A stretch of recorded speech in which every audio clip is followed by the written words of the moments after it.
इस क्लास में हम BA BSc first year first semester mathematics के सिलेबस की बात करने वाले हैं। ठीक है, तो हमारे सिलेबस का टाइटल क्या है? Differential calculus and integral calculus. तो पहले बात करते हैं डिफरेंशियल कैलकुलस के सिलेबस के बारे में।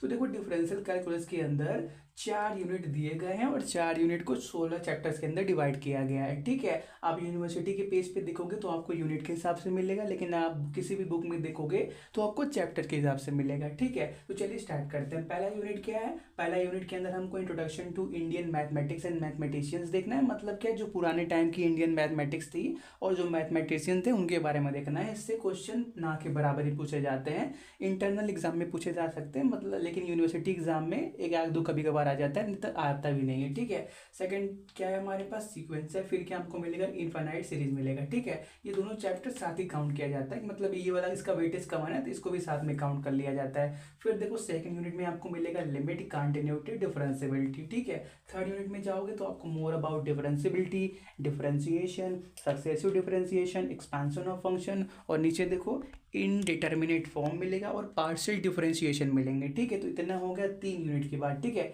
इसको आप नोट कर लो। हम बात करते हैं डिफरेंशियल कैलकुलस के चौथे यूनिट और इंटीग्रल कैलकुलस के जो सिलेबस है उनके बारे में। ठीक है, इसको नोट करो पहले।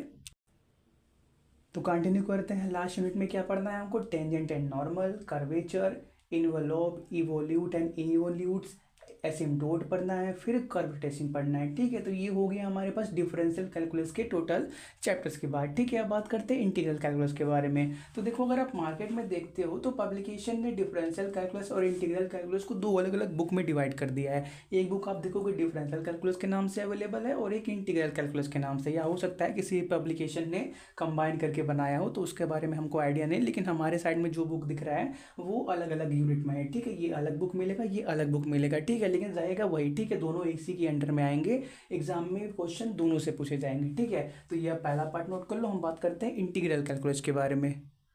बात करते हैं सेकंड पार्ट, मतलब इंटीग्रल कैलकुलस के बारे में। तो इसके अंदर भी टोटल 4 यूनिट है और जिसको 14 चैप्टर्स के अंदर डिवाइड किया गया है। ठीक है, पहले यूनिट के अंदर आपको देखना है definite integral, Riemann integral, differentiation under the sign of integration. Second के अंदर आपको improper integral, beta and gamma function, double and triple integral देखना है। ठीक है, फिर थर्ड यूनिट में आपको rectification, volume and surfaces of solid of revolution देखना है। तो देखो, ये जो आपका सेकंड बुक है इंटीग्रल कैलकुलस, इसके अंदर बहुत चीज़ आपको नए मिलेंगे। ठीक है, beta gamma function, improper integral, differentiation under sign of integration, ये सभी आपने पहले से बहुत ही कम पढ़ा हुआ है या फिर ना के बराबर पढ़ा हुआ है। ठीक है, तो ये हो गया तीसरा यूनिट। एक और यूनिट बच रहा है। ठीक है, इसको आप क्या कर लो, नोट कर लो। हम चौथे यूनिट की बात कर लेते हैं। ठीक है,